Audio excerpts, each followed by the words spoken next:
Hello, all. Welcome to the second unit of the lecture series on SSIS. So, today we will be dealing with the third topic of the second unit, which is formal presentations. Okay, now, formal presentations or presentations in general is something that you have actually learned or you have been learning. I believe that ever since your first years, you are doing, activities like just a minute, group discussions, debates, and all of these things. And in all of these activities, your presentation skills are something which are tested and which are, in a way, uh, revealed. Okay, how good you are in presenting yourself. Okay, but of course, presentation is also something that happens through PowerPoint presentation.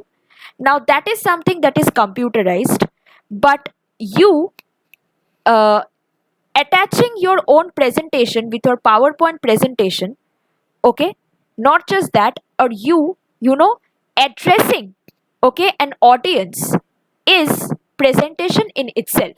Okay, so addressing of an audience is presentation, and that is a formal presentation. Okay, now what is a formal presentation? A formal presentation is the ability to deliver an interesting, informative, and organized presentation. There are several points which we are required to keep in mind when we are preparing for a formal presentation, and they are planning, outlining and structuring, choosing the mode of delivery, guidelines for effective delivery, body language and voice, and visual aids. All right. So these are the several points which you are required to keep in mind when you are, engaging yourself or when you are doing a formal presentation. Okay. Now, uh, of course, the first point is planning. So before you present, you are supposed to plan out your presentation. You are supposed to plan out the content. You are supposed to plan out, the uh, you are supposed to plan out the detailed content. You are supposed to plan out the chronology, and you are supposed to plan out everything concerning your presentation. So planning is like the blueprint to your presentation. Planning is like the blueprint that you are adopting when before you are presenting. So planning includes audience, purpose, thesis, material. Okay, so these are the points these are the points, or these are the elements of planning. First is occasion. Occasion is nothing but the context, and the context can be physical, the context can be metaphorical, and the context can also be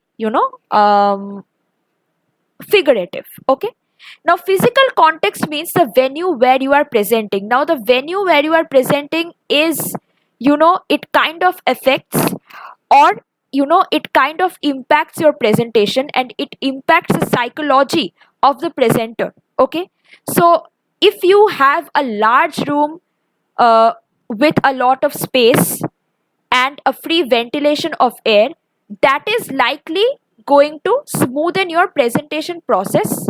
Okay, because you will be because if you have a conducive environment, then you will automatically feel you will automatically feel comfortable in the situation, and that is going to smoothen out your presentation process. As opposed to this, of course, if you have a dingy place, congested place, claustrophobic place, where you are finding yourself sweating, then that is going to affect your presentation, because that is a very discomforting situation. That is going to be a distraction for you. Okay, then comes audience. Now before you take up a presentation, you have to you know analyze the audience, how the audience is, whether they are friendly, whether they are hostile, whether they have an idea about what you are presenting, whether they will be benefited by your presentation, they will be benefited by your ideas or not. All these elements or characteristics which you are supposed to keep in mind when you are thinking of the audience. Okay, next is the purpose. So you have to also determine the purpose of your presentation, which comes under the planning section. So you need to, you need to find out the purpose, what purpose your presentation is going to achieve. Okay, how is it going to, serve the audience? Okay, what is it expecting from the audience? Okay, this will come under purpose. Okay, purpose, there are three different types of purposes. You can either inform, you can either analyze, or you can either persuade. Okay, so if you have to persuade, then you have to be very engaging with the audience. Then comes a thesis statement. Now in the thesis statement, basically you state your main subject. Okay, what is it that you are going to talk about? Okay, what your idea is and what your main theme is. So thesis statement is also something that you need to, include in your planning section. Then comes the material, the kind of material that you are going to use in order to present your points. Okay, the supplements and everything. Okay, the sources that you will be referring to, that will come under presentation. Next comes outlining and structuring. Okay, so outlining and structuring means you should be organizing your presentation, in a proper manner, in an ordered manner. If your presentation is disordered and disorganized, then the audience is not going to, relate with you first of all, and then the audience will slowly start losing interest. If you are being disorganized and disordered, because then all the concepts are coming and rushing in together. Okay, and that will not be beneficial for the audience. All right, so the audience, need to have, or you need to make it, feasible for the audience to, understand your presentation. Okay, because if the audience finds your presentation difficult and incomprehensible, even though you have, very innovative and very pragmatic ideas, then that would not be a nice thing, right? So basically, outlining would include introduction, and you can introduce yourself first by greeting your audience, or you can, use an attention grabbing statement or an attention grabbing fact, which will immediately hold the, interest and the eyes and the concentration of the audience. Okay, then comes, then comes the topic and the thesis statement. Now again, here in the outline you have to mention the topic and the thesis statement. So the kind of, visual aids that you will be using, you can either use a PowerPoint slide or an, projector. Okay, so you basically tell your audience about the thesis statement, or the subject or the theme of your presentation, and the overall idea of the presentation. Okay, then comes a transition. Transition means, like, of course, you will be, moving from one point to another point, and when you do so, you need to give your cues to the audience, so that, they are with you, so that they are, in sync with what you are saying, or they are following up with the process. Then comes the main body. Okay, now the main body will basically discuss in detail your ideas. Okay, and it should include, it should be chronological, it should be categorical, it should have a cause and effect, pattern, like the logical pattern. It should have a problem solution pattern. Okay, it should have, supporting material. Okay, it should, contain definitions and all. Then comes conclusion, where you are basically summing up your points.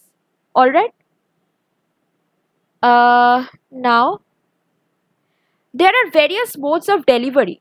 There are various modes of delivery of presentation. The first is extemporaneous, that is, you basically do a thorough rehearsal or several rehearsal before you present.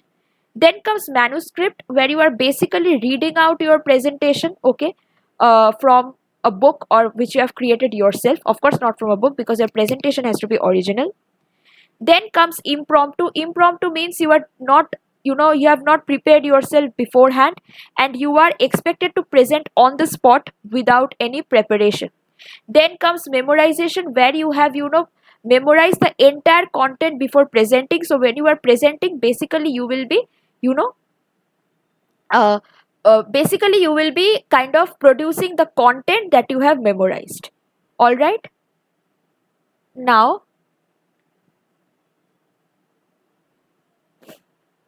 we come to the guidelines for effective delivery. Okay, now of course words and pictures will help you, you know, substantiate or instantiate your point. Okay, so yeah, you have to use warm words like time saving, quick, efficient, all of these things. Okay, then you have to use similes and metaphors, so that you know, uh, in order to, you know, kind of ornament your, I'm not asking you to use flowery language, because if you are too esoteric with your words, then your audience will not be able to understand, but you have to use similes and metaphors. Okay, in order to hold the attention of the audience, because until and unless you're ornamenting your presentation a bit, your audience's interest will not be held. Then use impact words like we, you, so that you know the audience is able to identify with yourself. Okay, uh then comes, you know, smooth flow. Okay, where you know which includes bridge, number item, trigger, interjection, internal summary, just a minute,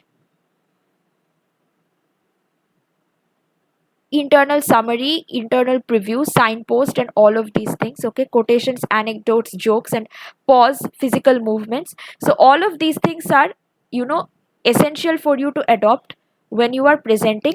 So that, because if you're not being animate when you are presenting, then the audience will not be able to relate with you. You can't be mechanical and robotic. Okay, and non-verbal, you know, cues like eye contact, postures, gestures, space, all of these things become extremely important, and even the way you dress yourself up, that is also something that becomes extremely important. Okay, so with this we come to the end of formal presentations. Okay, I'll meet you for the next topic, that is leadership skills. Okay, thank you for listening.